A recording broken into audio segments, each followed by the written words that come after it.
Throughout the long march of human civilization, from the banks of the Nile to the Euphrates, and from the Ganges to the Yellow River, rational necessity has often been accompanied by a shimmer of divine contingency. In the grand tapestry of Chinese history, these inexplicable yet undeniable miracles are woven into the very fabric of reality. Today, we tell the story of a woman unlike any other, a prophetess. She stands alone as the only female seer recorded and validated by China's official dynastic histories. Her insights were so profound that she was even ennobled as a marquis. Her surviving works remain the foundational pillar of the ancient Chinese art of physiognomy.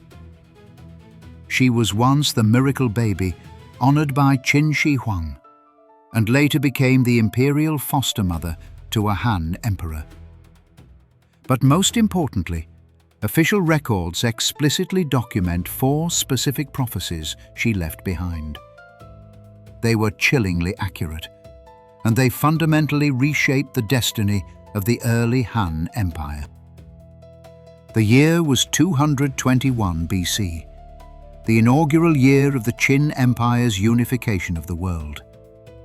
As Qin Shi Huang, the first emperor, brandished his sword to clear the clouds and crush the 6 kingdoms, standing atop Mount Tai to overlook an empire he believed would last 10,000 generations, a baby's cry broke the silence of a distant magistrate's office in Wen County, Henan. The wife of the local magistrate, Xu Wang, had given birth to a daughter. At the moment of her birth, the infant was found clutching a translucent piece of jade in her palm, faintly inscribed with the patterns of the King Wen's 8 trigrams. Even more astonishingly, the child began to speak before she was 100 days old. At this time, Qin Shi Huang was becoming obsessed with the quest for immortality and the divine signs of the mandate of heaven. He ordered all officials across the land to report any miraculous omens. The governor of Henan submitted a memorial detailing the miraculous birth in Magistrate Xu's household. When the news reached the capital Xianyang, the first emperor was greatly pleased. He viewed this as a divine reward for his great unification. With a stroke of his imperial brush, he bestowed 10,000 pieces of gold upon the Xu family. For Xu Wang, this was an overwhelming act of imperial grace. He named his daughter Mo Fu, a name that literally meant "do not fail," a reminder never to betray the emperor's profound kindness. As the fame of the miracle girls spread across the empire, the threshold of the Xu residence was nearly worn down by the constant visits of high-ranking officials. Everyone wanted to witness the miracle who was born clutching jade and speaking at birth. However, before long, the once bustling Xu manor became as quiet as a deserted courtyard. Why? Because people discovered a haunting pattern. If the young Mo Fu showed a smile to a visitor, that person would inevitably return home to a promotion and immense wealth. But if she wept uncontrollably at someone, that family would soon face a sudden catastrophe, or even the execution of their entire lineage. This terrifyingly precise prediction, bordering on a curse, caused anyone with a guilty conscience or a fear of fate to turn away. The young Mo Fu had become a cold, clear mirror, reflecting the hidden destiny within every soul. Xu Wang was a shrewd man. Realizing his 4-year-old daughter's intellect far exceeded that of ordinary people, he hired the most learned tutor in the region. But the teacher soon realized he was not facing a student, but an awakened monster. Within 6 months, Mo Fu had mastered 4,000 characters and memorized every text she encountered. One day, The tutor tentatively tried to teach her the 8 trigrams of the I Ching, Book of Changes. When he asked if she understood the essence of change, the 4-year-old girl set down her bamboo slips. She calmly explained the principles of yin and yang, and even referenced the Lianshan and Guizang, ancient systems of divination that had already been lost to time. Looking at her stunned teacher, she spoke a sentence that shattered the social values of the era. "Who says only men can become great masters? Why can a woman not decipher the laws of the mandate of heaven?" The teacher resigned in shame. Before leaving, he told Xu Huang, "This child's wisdom no longer belongs to the mortal realm." Aside from the legendary Guiguzi, perhaps only the yellow stone elder, Huang Shigong, can guide her. Thus, Xu Huang took his daughter on a long journey to find the elder, but the sage had already departed to wander the world. Shortly after their return to Wen County, while Mo Fu was playing at the gate, a white-haired old man approached asking for tea.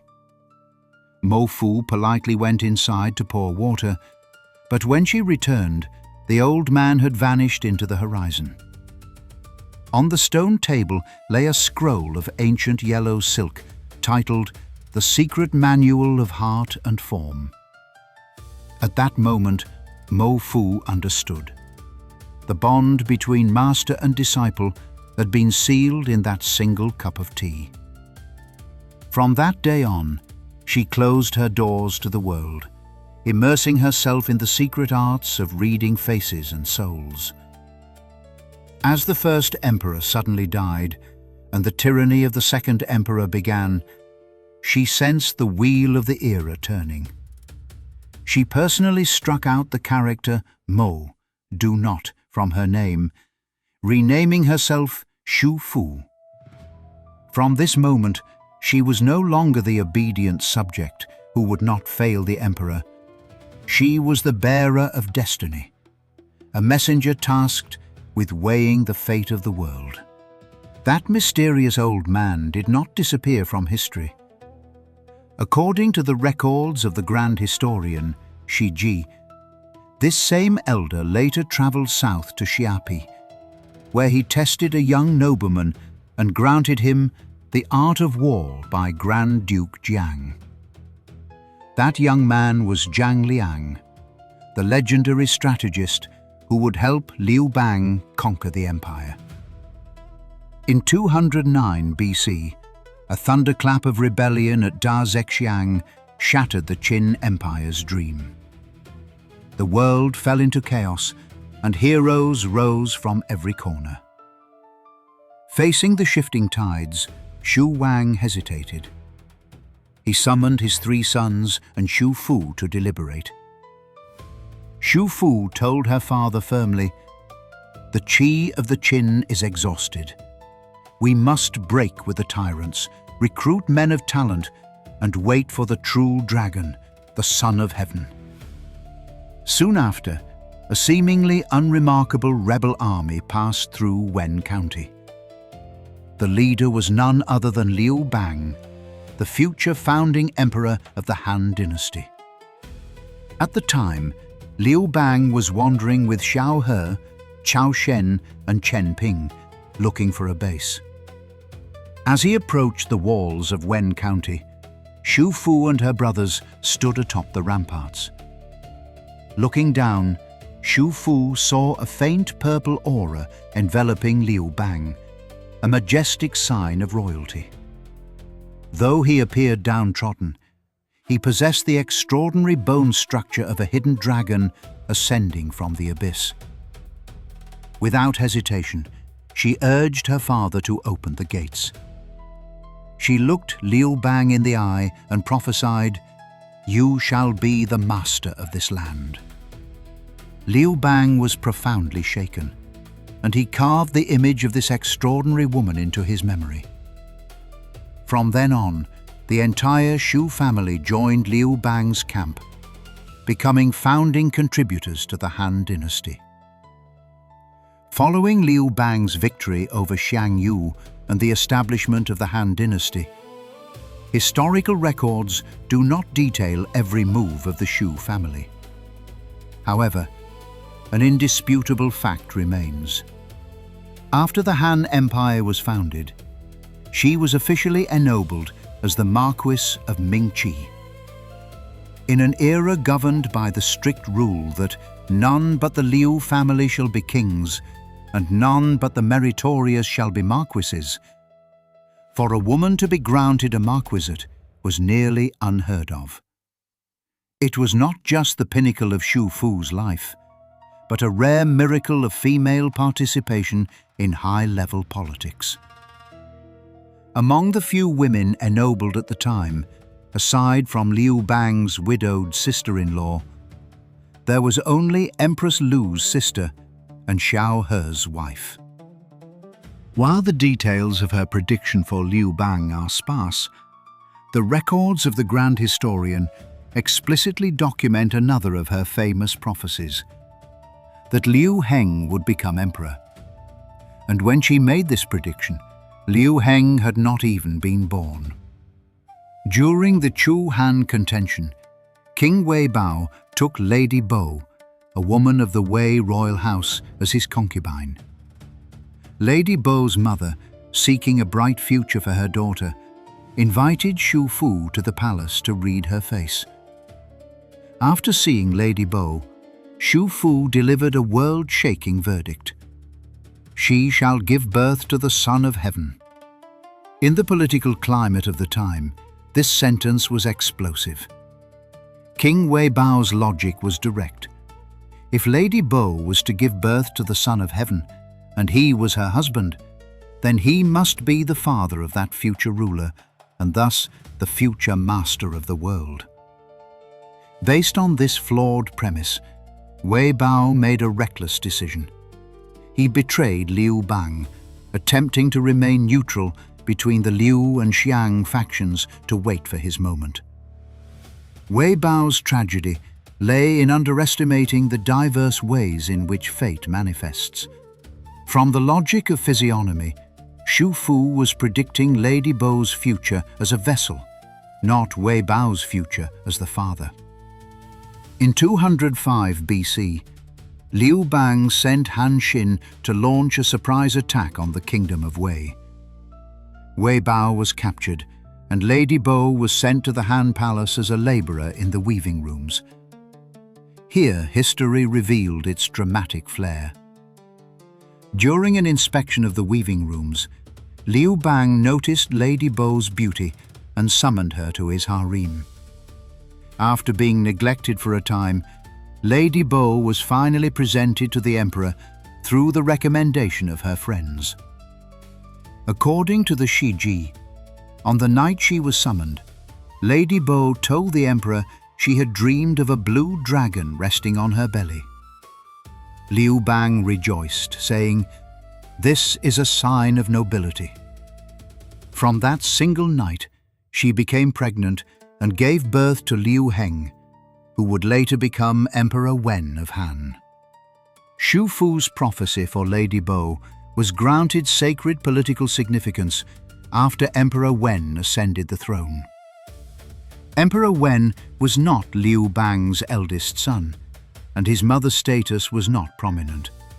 He was chosen by the ministers Zhou Bo and Chen Ping primarily because of his reputation for filial piety and his mother's lack of powerful relatives. However, in the deeper logic of the state, Shu Fu's prophecy provided the framework of divine right, mandate of heaven, for his succession. Through the repeated emphasis on Shu Fu's prophecies in official historical records, the Han House conveyed a core message. The change of regimes was not merely an act of violence, but the unfolding of a preordained cosmic order. In this narrative, Shu Fu became the ultimate decoder of the heavens. After Emperor Wen officially ascended the throne, he held the female prophet in the highest regard. Driven by a complex blend of political strategy, and the fact that she had effectively bestowed divine legitimacy upon his reign. He went as far as honoring her as his imperial foster mother, granting her unfettered access to the imperial palace and the right to advise on state affairs. Perhaps because his own rise to power was shrouded in such mystery, Emperor Wen exhibited a profound preoccupation with the supernatural and a degree of superstition during his reign. This occasionally clashed with his historical image as the teacher of 100 emperors and the greatest sage king since the 3 dynasties. Yet the historical records are clear, painting a portrait of an Emperor Wen who was perhaps more human, flawed and multidimensional. One famous account details his relationship with his favorite, Deng Tong. It is said that Emperor Wen once dreamed he was struggling to climb toward the heavens. Just as he was failing, a yellow-capped oarsman pushed him from behind, allowing him to reach the sky. Interpreting this as a sign that he could achieve immortality, the emperor searched the empire for a man matching the oarsman's appearance. He eventually found a humble boatman named Deng Tong. From then on, the emperor viewed Deng Tong as his lucky charm, keeping him by his side as a constant companion. To glimpse Deng Tong's future, the emperor asked Xu Fu to read the man's face. Her conclusion was chilling. He is destined to die of poverty and starvation. Emperor Wen responded with immense arrogance. As the master of all the world's wealth, he believed he could easily rewrite a man's economic destiny. He famously declared, "Whether Deng Tong becomes wealthy depends on me. How can anyone say he will die in poverty?" He then made a decision that defied all political common sense. He granted Deng Tong the copper mountains of Yandao in the Shu Commandery and gave him the extraordinary right to mint his own currency. Soon, Deng family coins circulated throughout the empire. Deng Tong became the wealthiest man in the land, and it seemed as though Xu Fu's prophecy had become a laughingstock. However, in his position as the emperor's favorite, Deng Tong had deeply offended the crown prince. Years later, when the crown prince ascended as Emperor Jing, he immediately began a purge of his father's old courtiers, focusing his venom on the man he loathed most, Deng Tong. Using the charge of illegal private minting and infringing upon state interests, Emperor Jing confiscated Deng Tong's entire fortune and burdened him with massive debts. Even when the emperor's sister tried to send Deng Tong food and clothing out of pity, the items were seized by local officials. In the end, the man who once owned the empire's minting rights died of starvation in Ya'an, Shu. How did Xu Fu successfully predict such fates? This seemingly miraculous methodology is known in traditional Chinese culture as physiognomy, xiang shu. While many confuse it with Western tarot or astrology, Han Dynasty physiognomy was actually a rigorous computational ontology. It is one of the ancient Chinese mantic arts that predicts a person's longevity, wealth, or failure by observing details such as facial features, bone structure, complexion, and palm lines. Its origins likely date back to the same era as divination by storks or shells. Legends say that the sage King Yao selected officials by their appearance, and King Wen of Zhou chose talents based on their bearing. Its theoretical foundation rests on the concept that the external form is a manifestation of the internal soul. In Xu Fu's eyes, the human face was a complex composite of stacked information. The code to deciphering this information was known only to a few.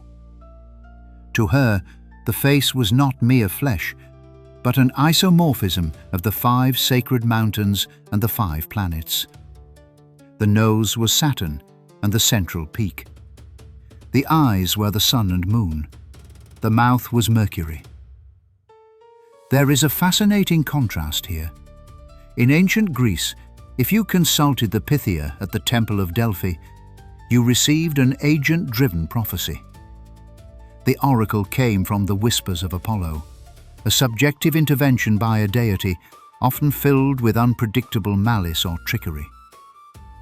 In short, Greek civilization believed destiny came from the external will of the gods, and humans were mere objects of their whim. In Chinese culture, however, destiny arises from internal biological structure.